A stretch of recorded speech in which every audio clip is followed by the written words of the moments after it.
Good morning. You're listening to Retake Our Democracy, a 30-minute weekly show that airs at 8:30 a.m. each Saturday morning on KSFR 101.1 FM, your Santa Fe public radio station. And I'm Paul Gibson, the host of Retake Our Democracy, and I'm Roxanne Barber, the co-founder of Retake Our Democracy. and today Roxanne and I are going to be talking about the election we just experienced. It wasn't what we expected, that's for sure.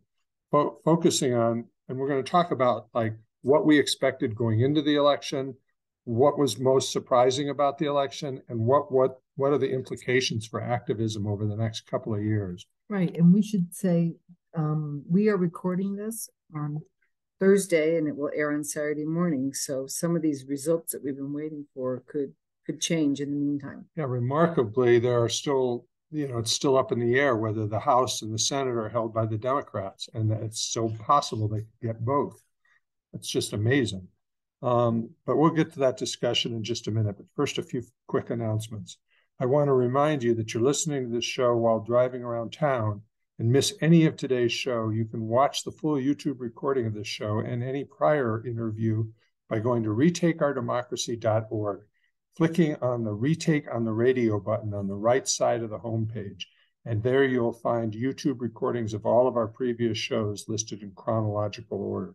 Audio and video. Audio and video. And you can binge watch Retake radio shows for free. So you can cancel your Apple TV subscription. Anyway, let's see. Before we get started, I also want to acknowledge that we are conducting this show on stolen Tewa land, and I want to thank our Tewa neighbors for being such good stewards of the land. We could learn a good deal from how they care for the land and the earth and the air and the water. Last announcement. On Wednesday, December 7th, from 6 to 7:30, we will conduct our 5th Zoominar. This one focusing on the work of a coalition of which Retake is a member, Public Power New Mexico. Public Power New Mexico is working with several legislators to introduce local choice energy in the 2023 legislative session. We've written a good deal about public power, so if you go to retakeourdemocracy.org, use the search engine on the right and just type in public power, and you'll get 2 or 3 posts about it. And if you plug in local choice energy, you'll get a 1-page description of what local choice energy could look like. So check it out and save the date. That's December 7th, 6 to 7:30 p.m. And if you go to retakeourdemocracy.org and click on the actions and events page in the homepage banner, the registration link and description of that Zoominar, you'll find it right at the top there. You got to register to participate. Okay, let's start talking elections results, Roxanne. Well, thank God we're not seeing any election ads anymore. Oh God, I forgot about that. We were watching something that Paul forgot was recorded last night, and he was like, "Oh my God, they're still showing election ads." And I said, "No, this was recorded a couple days ago. Thank goodness." All right. So, well, we were going to talk about national first. Yeah, right? and what were you expecting, Roxanne? Well, I think like a lot of people, I was forcing myself to stay hopeful. I mean, these days, especially if you're watching the news every day, you have to give yourself a pep talk to stay in the game. So, like a lot of people, I mean, I had no idea what would happen, but I was maintaining my hope for the best. So, the outcome was somewhat of a relief. If you paid attention to the polls and other news, I mean, it was much better than what they were predicting, thank goodness. So it was a relief, despite the fact that we still don't know whether we're going to lose the House or the Senate, the Democrats, meaning the Democrats. But it was a relief for me, because I think it showed that these extreme right-wing people, Trumpers, don't have as much power as we might think they do, or as much as they think they do. We hear a lot about them because, the squeaky wheel gets the grease, right? Their antics, their insanity, their stupidity makes good news. I mean, well, not good news, but, news that gets covered. So I think they are disproportionately in the news, which makes people think they're more powerful. So even though the Senate and the House races are pending and they're still counting votes, it does look promising. Boebert could lose in Colorado. She's a right-wing extremist. Looks like Mark Kelly, the Democrat, will win in Arizona. That's still pretty close. Nevada's close. And then there'll be a runoff in Georgia. So maybe we'll get 51 Senate seats. I don't know. We have to wait and see.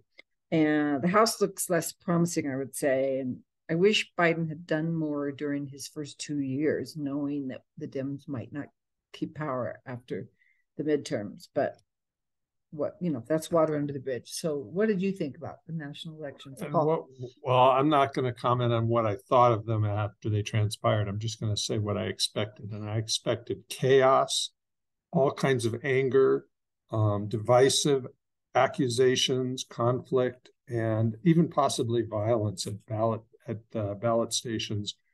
Some of these election workers have been threatened with their lives, and there were MAGA guys out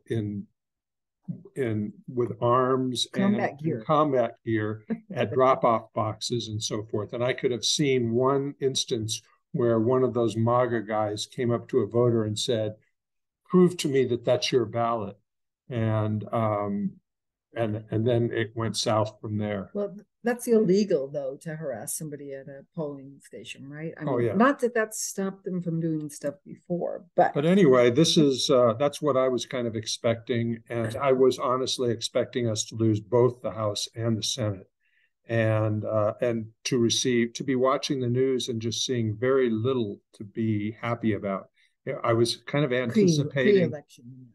Well, yeah, as we were watching the election returns, I was anticipating not much good news. I was sort of in the framework of expecting something like 2016. Yeah, you didn't even have to drink a martini on election night. Didn't have a martini. Nope, not at all. Took 3 on 2016. I was going to say, when Trump got elected, I think you had a hard time getting up the next morning. We all did, whether we drank martinis or not. All right, so that's what I expected on a national level. What about at the state level, Roxanne? What did you expect? Well, again, it was hard to know what was going to happen. I mean, even though we disagree with our governor from time to time, we did vote for her and we did want her to win. I mean, come on, the alternative was unthinkable. I mean, I think Ron Keddy would have been a disaster for New Mexico. But I'm sorry, I'm having a hard time talking about what I expected to happen and now that it's already happened. So I'm relieved that Lujan Grisham won, because I think, it seemed a little iffy along the way here and there, although I did expect her to win. The highlight, I think, for me was Gabe Vasquez's win over Yvette Herrell. Because not only is he a progressive, you're as difficult as most of my guests. You're way off talk. You're off topic. It's okay. We're gonna have a fight here in a minute. So not only is Gabe Vasquez a progressive Democrat replacing an extremist election-denying Trump Republican, he's a great guy. Yes, he is. And we're also very happy about Raul Torres's win, Attorney General. We expected it, but it's just great to see him win, and another great person. I mean, and Leisure Fernandez. I mean, a lot of people we knew. We had very little doubt that they wouldn't win. So that's why. But I'm just mentioning a few of those that were maybe iffy at some point, if not in the midterms, then around the primaries. That's what I was trying to think of. So we're going to retain the Democratic majority in the state, right? In the roundhouse. Right. So that's really good news. What about you, Paul? What did you I'm going to try and actually stick with the structure of this interview and say that what I expected, not what happened and how happy I was that it happened. What I was expecting, frankly, was the loss of at least 3 or 4 House seats by the Democrats, and we didn't lose any. Oops. And very possibly, I was very fearful that the governor was going to lose. I mean, she did everything possible to lose. And her debates were awful, I thought. And I thought Ron Caddy won all the debates, even though I can't stand the guy. And I just really, that dominated my fear, was that the governor was going to be ousted, and we were going to have Ron Ketty appointing PRC members, and we were going to have Ron Ketty vetoing anything that Retake and any other progressives were advancing. If Ron Ketty wins, we just have to retire from politics in New Mexico. So with that as my wife's banter, I was naturally quite nervous about that. But the other thing I expected in New Mexico was a smooth election with few conflicts. And for that, I want to thank Maggie Toulouse-Oliver. Yeah, yeah. Well, I mean, that was one of the things that I think a lot of people were afraid of, not just in our state, but nationally, that, would, somebody shoot somebody at a polling place, or would something awful happen? Would the people who were losing deny that they actually lost? I mean, I think it went incredibly smoothly as far as I know, as far as what I've heard, not just in New Mexico. And yes, thank you to Maggie, our Secretary of State, but across the country. So that was a relief too. So on a national level, Roxanne, what was your reaction to the actual results and the process? Well, again, I think the smoothness of the elections everywhere surprised me. I just keep using the word relief. It was a relief. And was particularly tickled, as my mom would say, that Trump is now being sort of seen by, the Republicans as having harmed them. So, anything that reveals Trump for the crazy idiot that he is, I mean, has to be a good thing. That the Republicans are, there wasn't a red wave. So, I mean, a lot of election deniers did win. Yes, they keep pointing that out, but a lot of them didn't. Or didn't. Yes, exactly. And we sane people still outnumber the insane ones. So I was surprised that abortion rights turned out to be a more powerful issue than I expected. I mean, obviously they're so important, but I just wasn't sure if the Democrats were just putting all their eggs in that basket, and that would work against them. I wasn't sure if it was important enough to enough people, and it was, and I think that really helped the Democrats. What about you? Well, I got quite a bit here. On the national level, I was stunned by what happened in Pennsylvania. It wasn't just that Fetterman was able to overcome a stroke, and believe me, I know what that's like, but that he, after faltering in the debate, he still managed to win. And he's just such a phenomenal candidate. He's going to be a great senator. He's just so genuine. He's Gabe-like, Gabe Vasquez-like. Mm-hmm. And I expect he's going to have a long career in Pennsylvania. The second thing was also in Pennsylvania. Governor Shapiro won so handily over an election denier.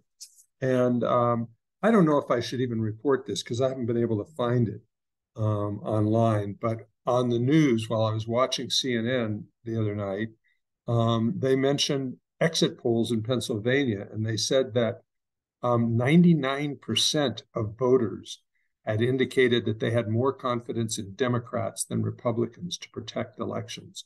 And in Pennsylvania, the governor appoints the Secretary of State. And so that had a whole lot to do with Shapiro's massive win, because the other candidate, the Republican candidate, was an election denier. And so you think that was 99% of all voters? Well, that's what I heard them say.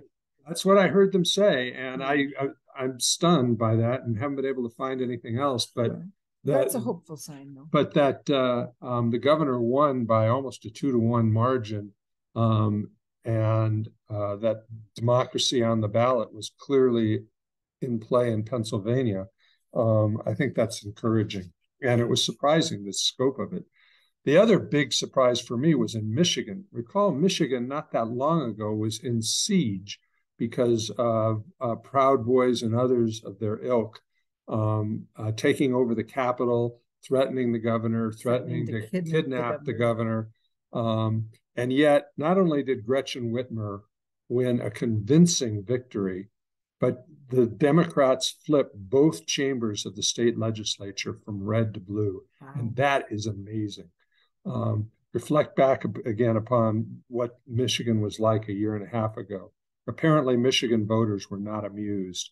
And so is Michigan one of those places that's actually going to have better weather during climate change, you know? Because every once in a while, Paul and I get worried and we think, oh, we have to move north where there's water. So anyway, I was very impressed with what happened in Michigan. I think the other thing was something that Roxanne alluded to, and Trump absolutely got shellacked. I've got a blog that I've been working on for 3 days that I promise will be published before you're hearing this. But in that, there was an article about how Republican after Republican was saying, "Oh God, stop, Donald. We're not going there anymore." And in fact, there was some where Georgia legislators were asking Trump not to come to Georgia, that they wanted DeSantis to come and campaign. Mm-hmm. And I can just imagine Trump hearing that. DeSantis, DeSanctimonious, instead of me. That was Trump's term for DeSantis. If you didn't hear that on the news recently. So not Paul calling him DeSanctimonious. But I could. But I'd be quoting Trump, so I won't. But in any case, that Trump getting shellacked was just joyous for me. The other thing that was sort of a surprise was just, and this is on the positive side, not critical of anything, it's that the losing candidates, Republican and Democratic alike, conceded with grace. We haven't seen that. They actually just said, congratulations, it was a tough campaign, didn't win. And that was even Yvette Harrell. And that race has not been officially called yet. And yet she conceded to Gabe Vasquez. And so did Dr. Oz. But then Harrell blames gerrymandering, right? Well, maybe. But, gerrymandering was a factor. Right. Gerrymandering was a factor. And it made the races for both Melanie Stansbury and Teresa Leger much more difficult, and yet they completely clobbered the Republicans. Flying colors there, yes. Yeah, but I'm still on the national. I don't want to get into New Mexico. Oh, okay. The other thing that just blew me away was that the House is still in play, and we're talking Thursday afternoon.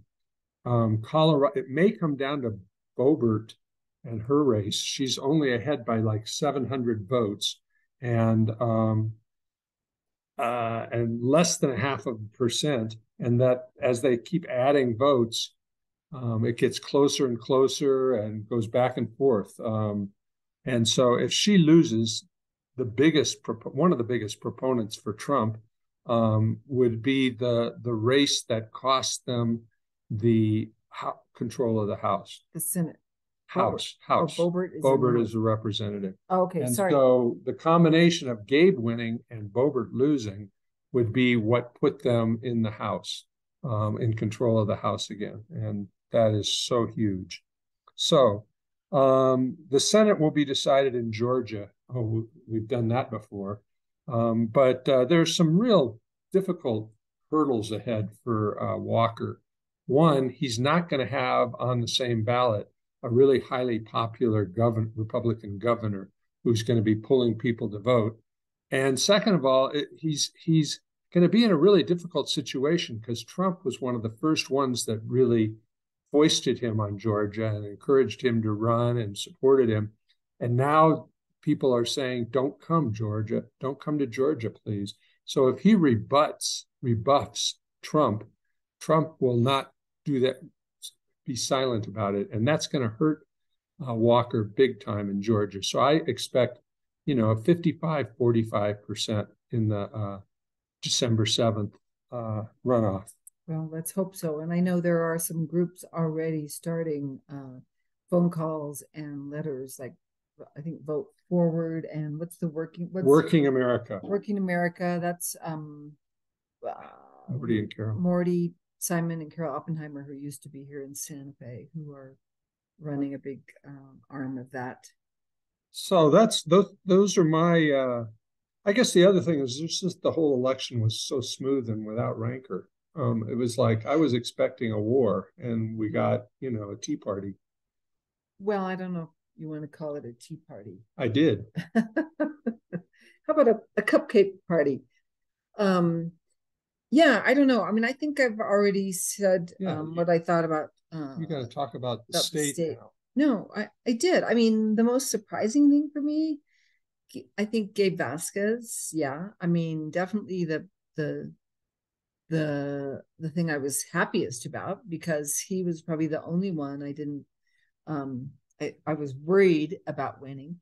Oh, I was a little sad that Augustine Montoya did not win in District 22 for the House. That was against Stephanie Lord. Stephanie Lord. I'm sorry. I'm seeing her face. I'm seeing her red hair, but I wasn't seeing her name in my mind.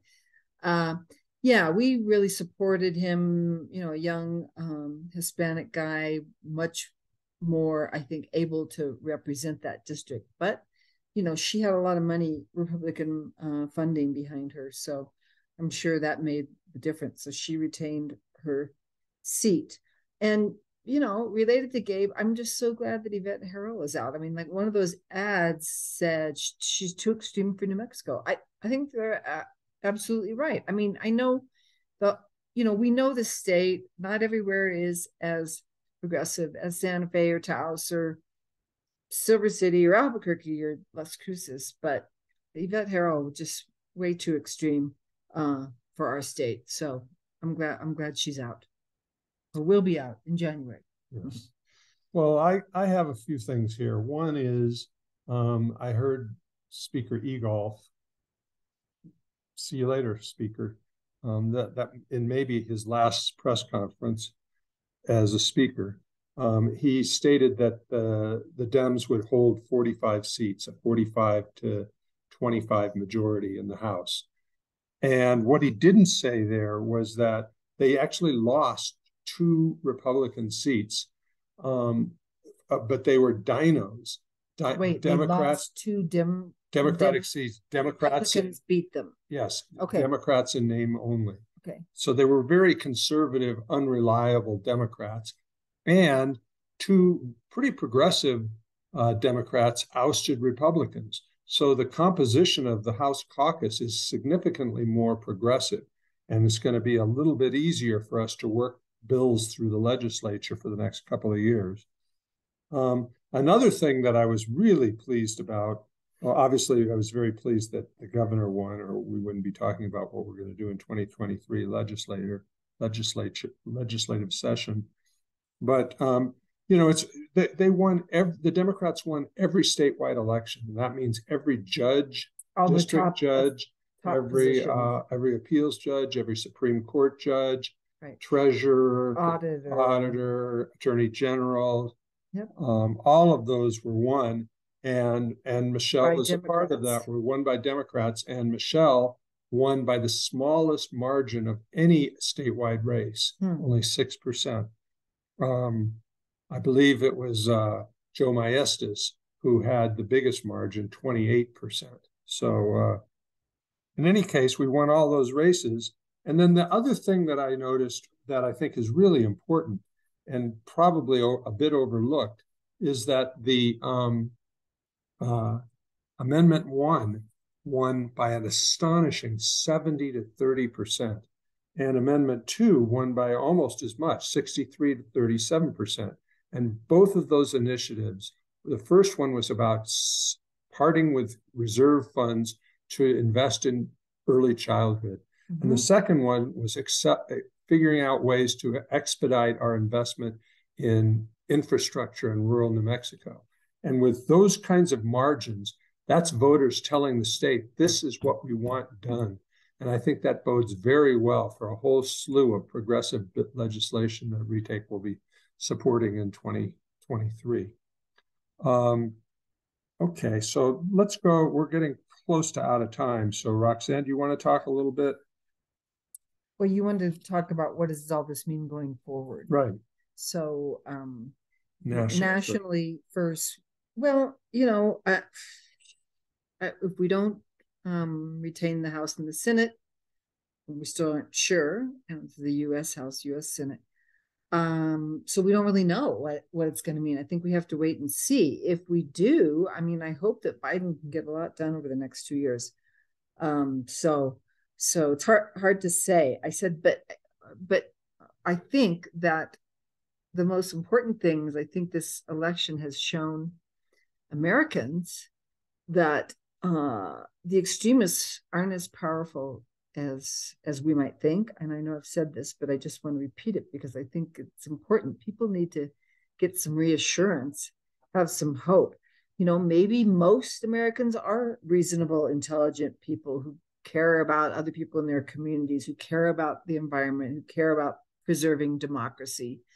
Every time a Republican speaks up against the Trump insanity, I have a flicker of hope. Liz Cheney during those January 6th hearings gave me hope.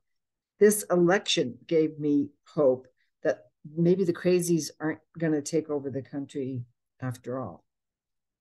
So my takeaway on the national of what we need to do going forward, and this is something I wrote a blog. I shouldn't say I wrote a blog. I pasted into a blog, a Bernie Sanders op-ed about what the Democrats should be talking about.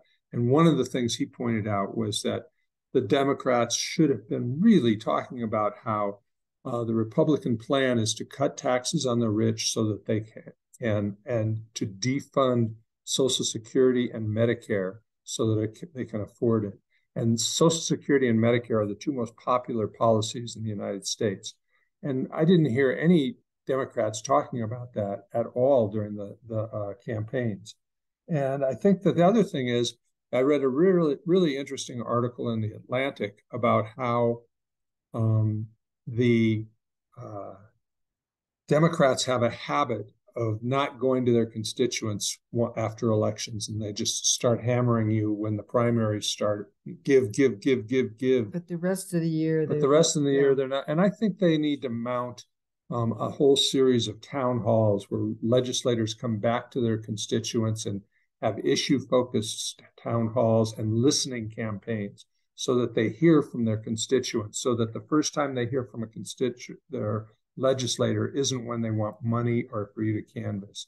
So we're completely out of time. In fact, we've run over. If you want to hear more, we're going to talk a little bit about what this means for New Mexico and the bills we'll be advancing and what we think the election has done for those bills. But that'll be only on our YouTube. We're out of time now. We're going to be running out of the state come Saturday. By the time you're listening to this, we'll be in the air. But we'll be back soon, and we've got some good radio shows already recorded and ready to go while we're gone. So take care of yourselves. Have a great Thanksgiving. Thanks, everybody. Get rested up. We've got a big legislative session. Keep hoping. All right. Take care. Bye-bye. Oh, no, I thought we were doing... Oh, right.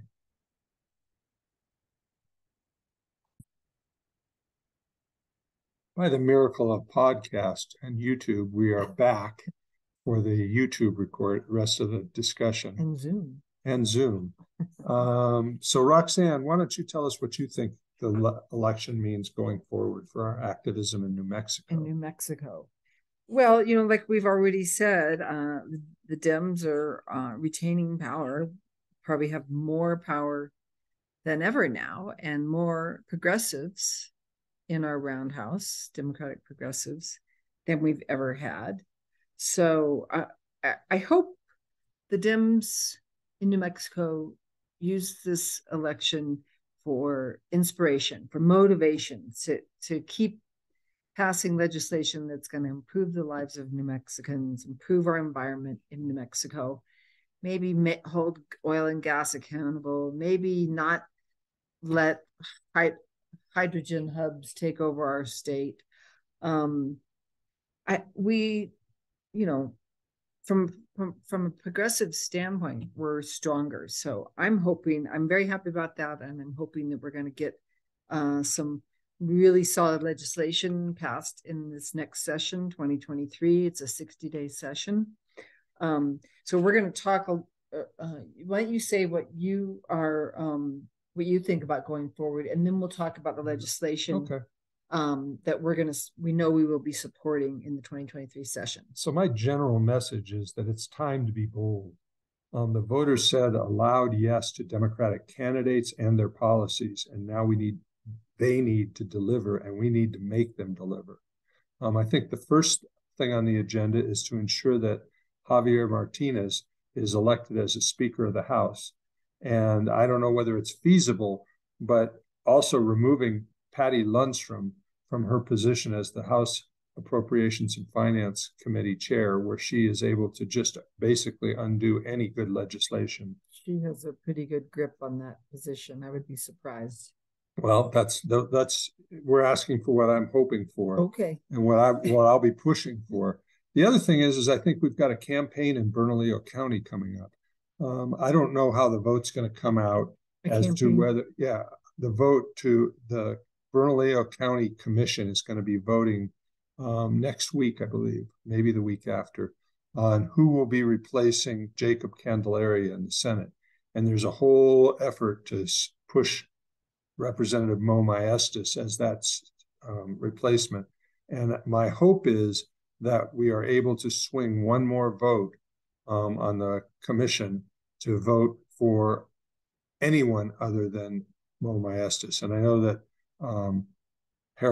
Senator Harold Pope is advancing a Radoslovich, and I probably butchered her name, Julie Radoslovich, who is a progressive educator who is a graduate of Emerge. Well, and we should just say that the Bernalillo County Commission, that composition of that commission is changing as a result of this election, but not until January, right? Right. So it's likely that we're not going to, and the 3-2 majority that supports Maestas, this could be their last act.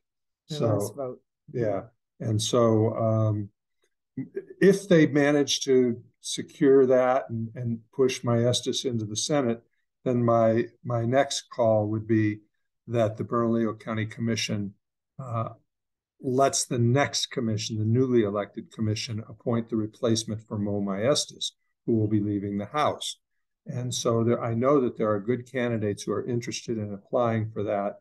And I think we really need to pay attention there, because that could change the composition of the House. And we should probably explain for people who might not know that Mo Maestas is a Democrat, yes, but he's a fairly conservative Democrat. And we believe he gets influenced by his wife. Right?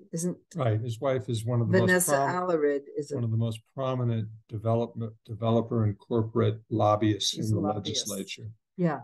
And you know what happens in our state legislature when you got a conflict of interest. I guess legally it doesn't really matter, right? And you don't have to recuse yourself. So I spoke with Liz Stefanix about this last week, and because she's also married to a lobbyist. Generally a reasonably progressive lobbyist, but nonetheless, the conflict is there. And what she said was that a legislator has the right to recuse themselves.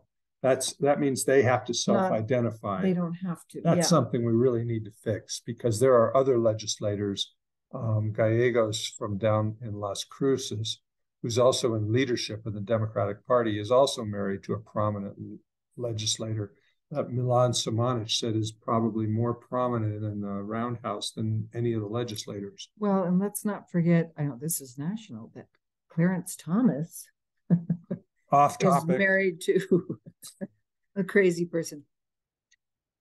And that has what to do with talking about the influence of spouses on people in power. Pull it together there. Oh, it's totally related. It just thanks for catching up.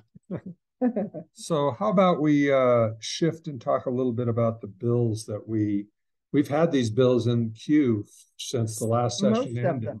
Yeah, most of them. And but now the prospects look much better. Why don't you tick off some of these? Okay, public power. That's municipal power, right? Giving cities, counties, and the state and tribes the ability to operate their own utility, not just I almost said PG&E, P&M. You can tell I'm from California.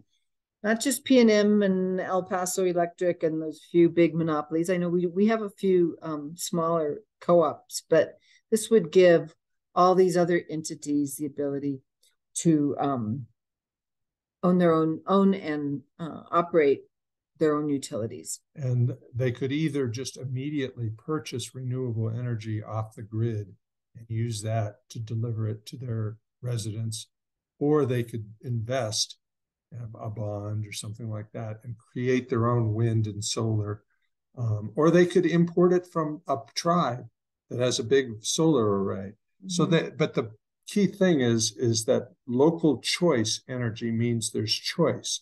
And so the jurisdiction has a choice of who they get their energy from or how they generate it.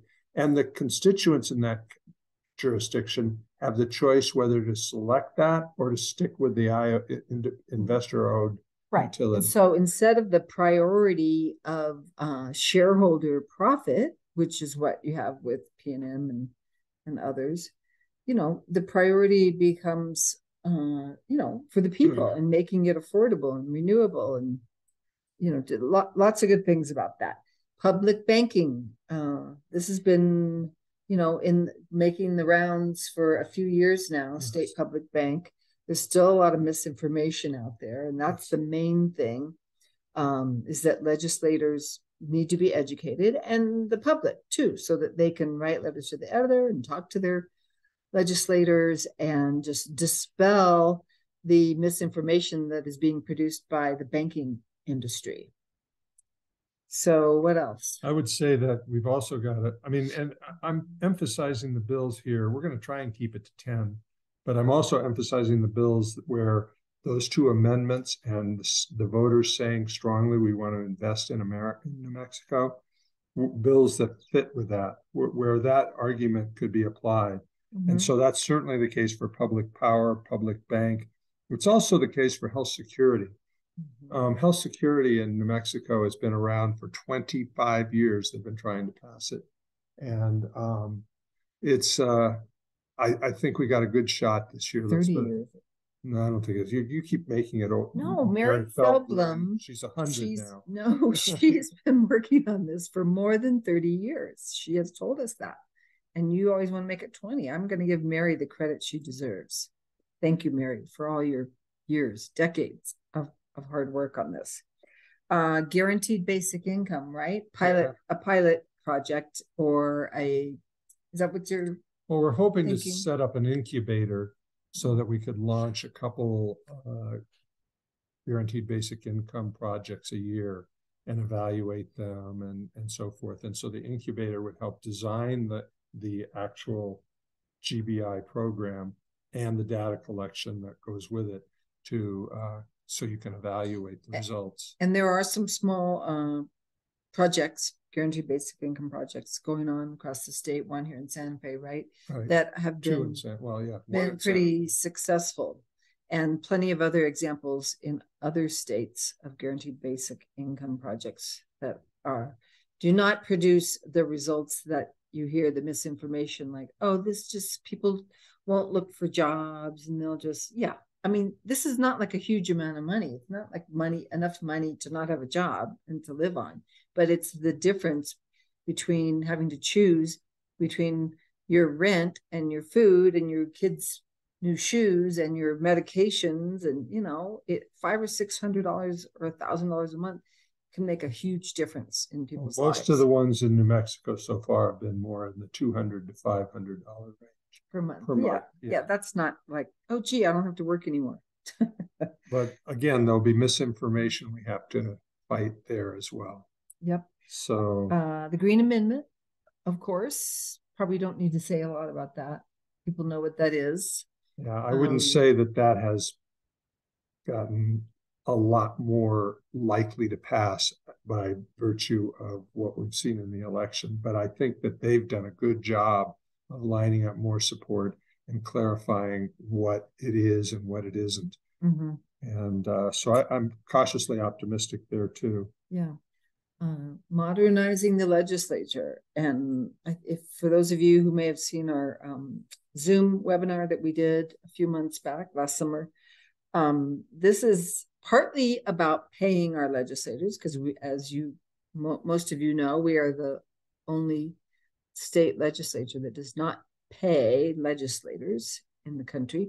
But it's also just getting money in there to have paid staff, to possibly extend the length of the sessions, right? Yes. Just to make it more functional. Because these legislators, you have a 30 or 60-day session, it's impossible to get everything done that you need to get done. And you have no help. You have no paid staff.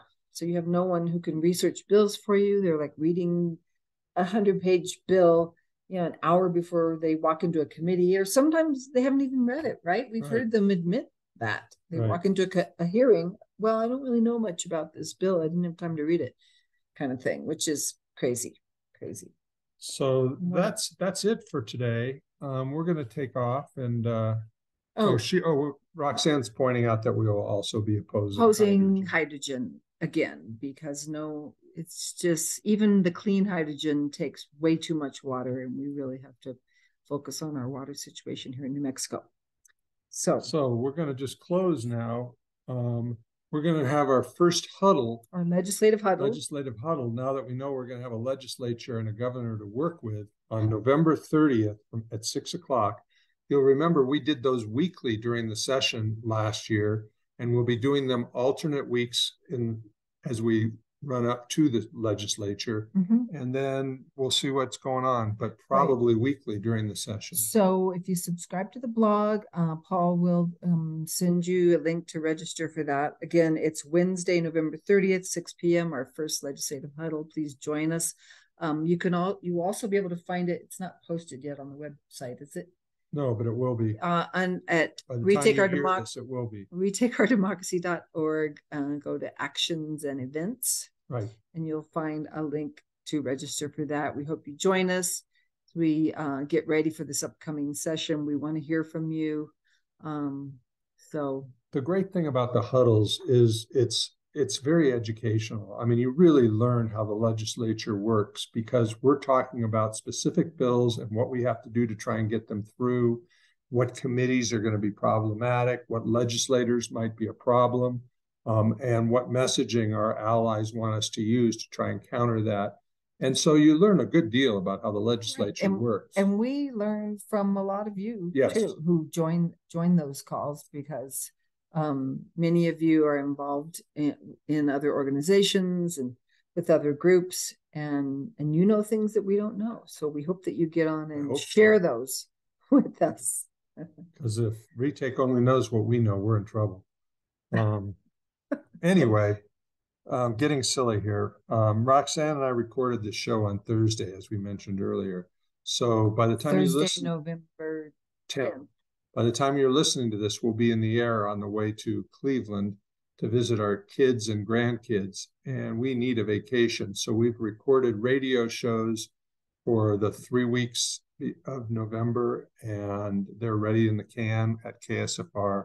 And you may not be hearing from much by way of blogs after the big election blog I'm going to try and get published on Friday. And so thanks for watching. Thanks for watching and listening, and have a great Thanksgiving. Eat lots of turkey and stuffing. And or not if you're vegetarian. Not if you're a vegetarian, but then eat stuffing.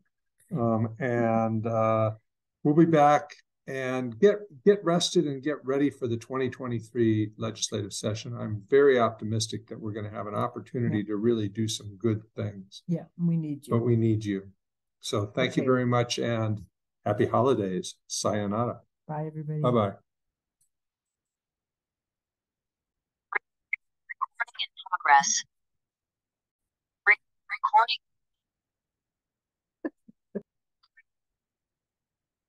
Recording. Trying to end this thing.